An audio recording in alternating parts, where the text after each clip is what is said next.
कि परमेश्वर आपके कामों का प्रतिफल आपको देंगे। जो काम आप करते हैं उसका प्रतिफल हो सकता है मनुष्य आपको नहीं दे पा रहा, लेकिन परमेश्वर आपको आपके कार्यों का प्रतिफल देंगे। हो सकता है आप बहुत अधिक मेहनत कर रहे हैं, किसी जगह पर आप मेहनत कर रहे हैं, जो काम आप करते हैं उसमें मेहनत कर रहे हैं, लेकिन आपको वो फल नहीं मिल पा रहा, वो प्रतिफल नहीं मिल पा रहा।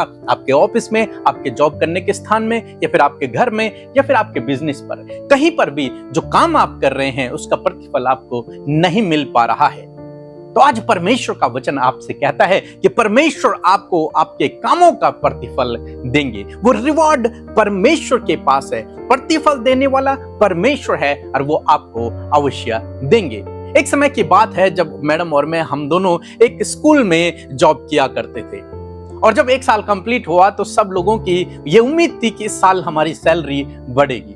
लेकिन हुआ यूं कि जो डायरेक्टर सर थे उन्होंने हमारी सैलरी को और कम कर दिया, सारे स्टाफ की सैलरी को कम कर दिया। हम लोग बहुत चिंतित हो गए, गुस्सा हो गए, नाराज हो गए, फ्रस्ट्रेट रहने लगे, लेकिन फिर भी हम लोग काम करते रहे, विश्वास योग्यता के साथ में हम काम करते रहे, क्योंकि हम प्रभु के लोग हैं, परमेश्वर के लोग हैं, मसीह यीशु के लोग हैं, इसलिए हम विश्वास योग्यता के साथ में काम करते रहे।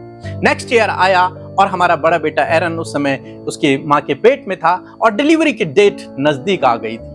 तो हमने सर से कॉल करके सैलरी मांगी कि सर हमें सैलरी दे दीजिए क्योंकि हमें डिलीवरी के लिए जाना है।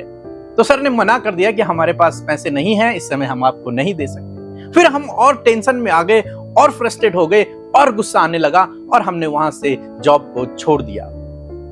लेकिन मैंने देखा कि परमेश्वर ने हमें रिवॉर्ड दिया, उसने हमें आशीष दी, उसने फिर हमें बढ़ाया, उसने फिर हमें रिवॉर्ड दिया। इसी प्रकार से आज शाम में मैं आपसे कहना चाहूंगा कि हो सकता है जहां आप काम कर रहे हैं वहां से आपको प्रतिफल नहीं मिल रहा, लेकिन परमेश्वर आपके काम को जानते हैं। यदि आप विश्वास योग्य बने रहे तो प्रभु आपके जीवन में काम करेंगे।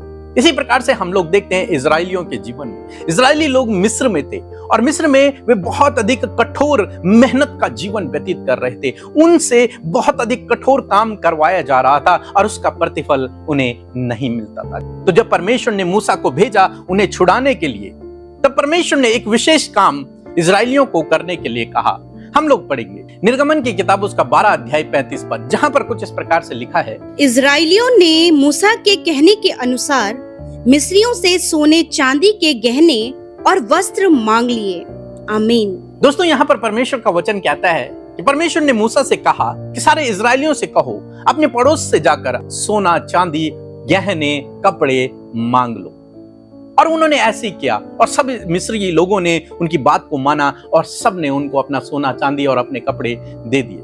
इस प्रकार से हम देखते हैं कि परमेश्वर ने उन्हें जब मिस्र से बाहर निकाला तो छूछे हाथ नहीं निकाला, खाली हाथ नहीं निकाला, बल्कि वो जब वहां से बाहर निकले तो उनके पास बहुत कुछ धन संपत्ति था। परमेश्वर ने उन्हें प्रतिफल दिया, परमेश्वर ने उन्हें रिवॉर्ड दिया। जितने साल उन्होंने मिस्र में काम किया था, बिना मजदूरी के काम किया था, या फिर उतनी मजदूरी नहीं मिलती थी जितना उन्होंने मेहनत की थी, उस सब का प्रतिफल परमेश्वर ने एक तरीके से देखा जाए उन्हें दिया। दोस्तों, हमारा परमेश्वर जानता है कि आपको किसका प्रतिफल देना है। आप चाहे आज कठोर मेहनत कर रहे हैं, आपको प्रतिफल नहीं मिल रहा, लेकिन आप यदि विश्वास योग्य बने रहे तो परमेश्वर आपको प्रतिफल देंगे। इसलिए चिंतित न होएं, परेशान न होएं, निराश न होएं, दुखी न होएं, मेहनत करते रहें विश्वास योग्यता के साथ में, ये सोचकर कि आप प्रभु के लिए काम कर रहे हैं। वो आपको बढ़ाएगा, वो आपको आशीष देगा, वो आपको आगे ले जाएगा, वो आपको सफल करेगा, वो आपको रिवॉर्ड देगा, वो आपको प्रतिफल देगा। मनुष्य चाहे आपके काम का प्रतिफल आपको न दे, लेकिन परमेश्वर आपको अवश्य देंगे। सो प्रभु आपको इस वचन के द्वारा बहुतायत से आशीष दे। आमीन।